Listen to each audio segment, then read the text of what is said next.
Волк, дикий волк, если заводит человек, он никогда не поймет, с чем он столкнется.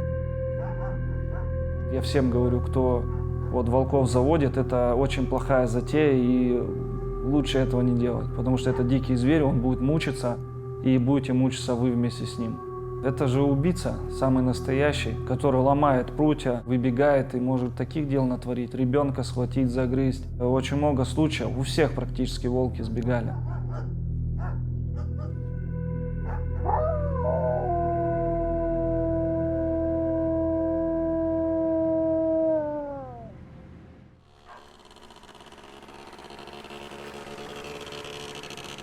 Мы находимся в Ленинградской области, парк волков северных, сохранение популяции краснокнижных, северных, самых редких видов волков, так как они на грани вымирания.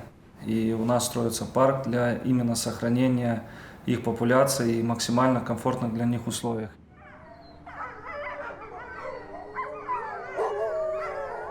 Человек вступает в Арктику, строит новые газопроводы, весь север заполняется людьми, поэтому и смещает его. Также и охота, которая проводилась в свое время.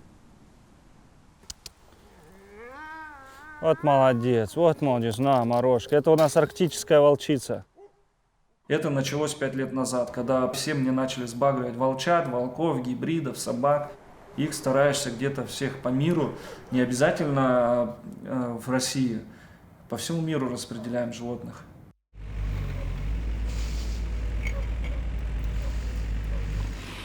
Но у нас раз в субботу приезжают, помогают немного, у нас ограниченное количество, уж сумасшедших много, и уже новеньких и не хочется брать, а так в основном 3-4 человека приезжают, помогают.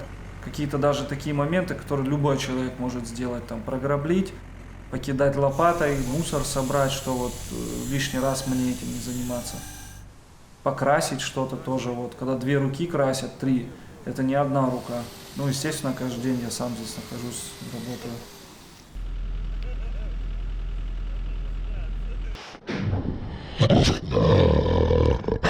Что такое? Ты чего?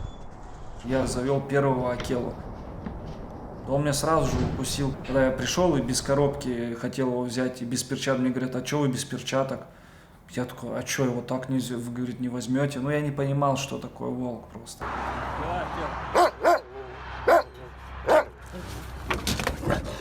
Я понял, что мне конец.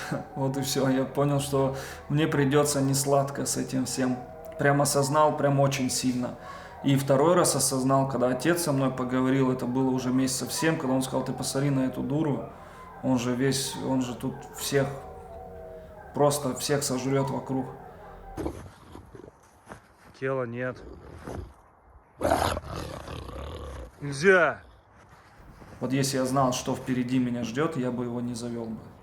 Я даже где-то что-то читал, как сделать так, чтобы он не таким огромным вырос, потому что я переживал, что если он вырастет, я с ним не справлюсь вообще никак.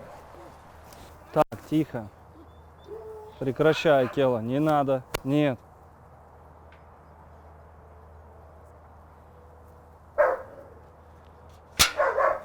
Так, Акела.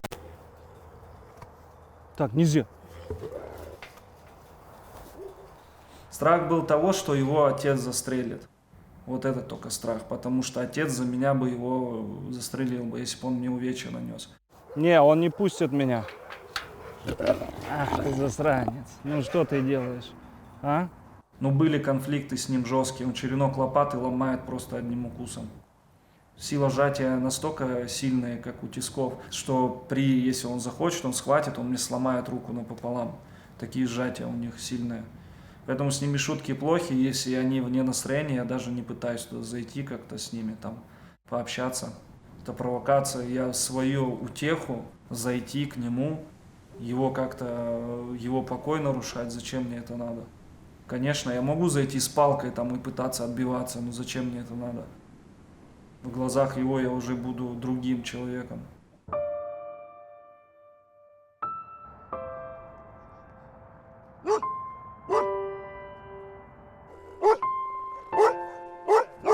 У них у всех разный характер. Вот он Пока дети, они на них смотришь, они очень похожи. Потом начинают перерастать, у них у каждого свой характер, свое предпочтение в той же еде, там, ко мне отношения. Кто-то больше доверяет, кто-то меньше, хотя время уделяешь и одинаково. Ну, все они разные, и как-то их описать одним словом. Я думаю, это животное, знаете, независимое ни от кого. Ему не нужен человек, ему нужен волк.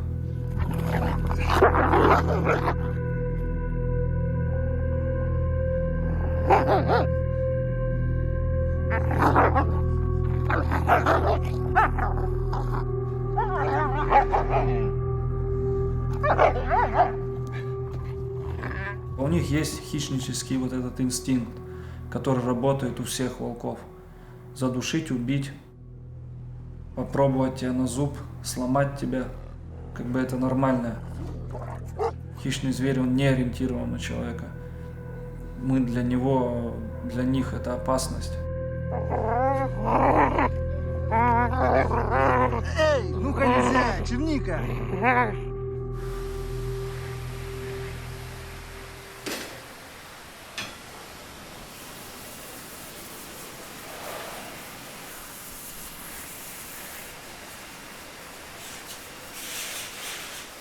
Я для них, скорее всего, обслуживающий персонал, который носит для них еду, кормит их, ухаживает за ними, обслуживает.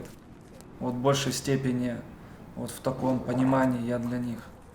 Я же не живу с ними в логово, не играю в их игры, только вот с щенками. Ахти, кто там? Ох ты, хищники, хищники. Вот это у нас спасенная.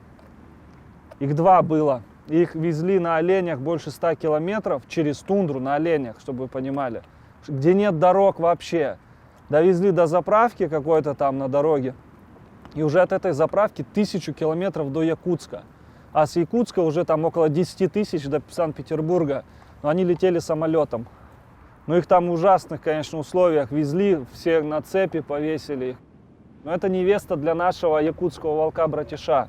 Как раз для сохранения популяции именно вот якутских волков северных, потому что их там жестко истребляют.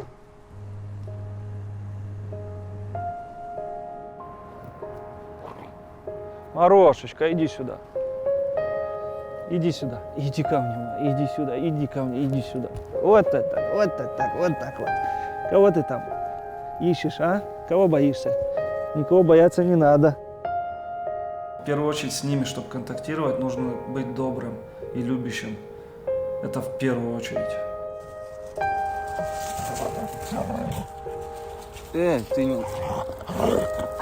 Эй, ты что делаешь, братишка? Ух ты! Ну-ка. Если ты злой, если ты там пытаешься силой что-то доказать, да, у нас эксперименты уже были такие с братишом, это ничего до хорошего не доходит. Все, порвал кофту, друзья. Вон, посмотрите, тащит. Смотрите. Растаскивает. Ну все, хана кофте.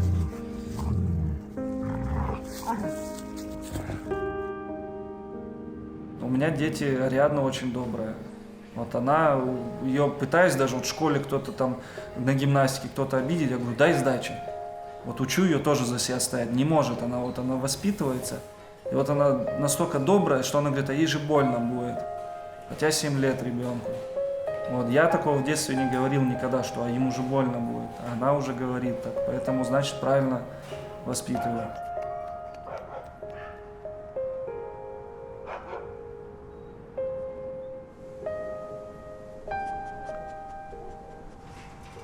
Морошечка, иди сюда. Морошка. Иди сюда, иди сюда. Вот тебе малышечка, малышечка, иди тебя поглажу. Она аж писается от того, что ее это Морошка. Погладь, погладь по носику. Я стал лучше видеть вот людей. Я читаю людей, каждого вижу. Вот посмотреть мне хватает там 10-15 секунд. И можно примерно определить уже, которую мне интуицию волки дали. Потому что я с ними общаюсь, и как бы это очень сильно помогает. И посмотришь на человека, ты уже понимаешь, кто, что, к чему, почему. они телепатией еще обладают. На самом деле я это, как сказать, с Акелой это все пережил, эту телепатию. Мы вот так смотрели друг на друга и понимали, что он хочет, что я хочу, он меня понимал, я его понимал.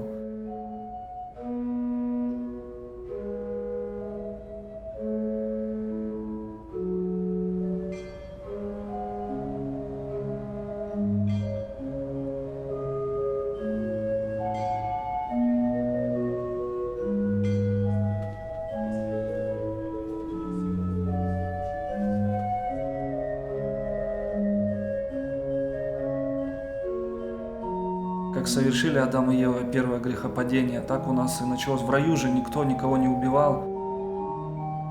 Все животные жили в мире, никто никого не убивал. Это уже когда Адам и Ева согрешили, уже тогда началось вот это хищничество, убийство животных друг друга на выживание. Это сама, да, сущность человека.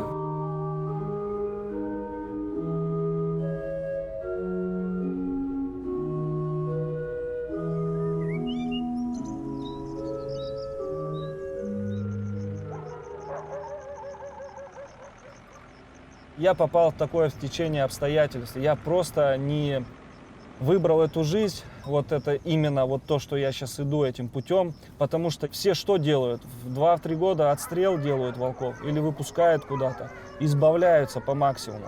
По максимуму все, кто в частные руки берет, они избавляются. Я решил доказать обратно самому себе. Все для них, для этих зверей. Потому что я за него дал ответ, я его взял маленьким. Он виноват, что ли, что я его взял? Нет, он тут при чем? Я ему должен, значит, если его взял, должен ему не мучение создать, а создать максимальный комфорт, потому что я за него ручался. Может быть, это моя и миссия такая, чтобы я мог как-то помогать это. Но мы, наверное, я не знаю, около 300, может 400 животных спасли. Это, как говорится в православии, мой крест, я несу его с собой. Мне даже мама приезжает, говорит, ой, ты на себя, как так, там, ну, как мама, понятно, переживает. Но ничего, как говорится, после даже самой темной ночи наступает рассвет.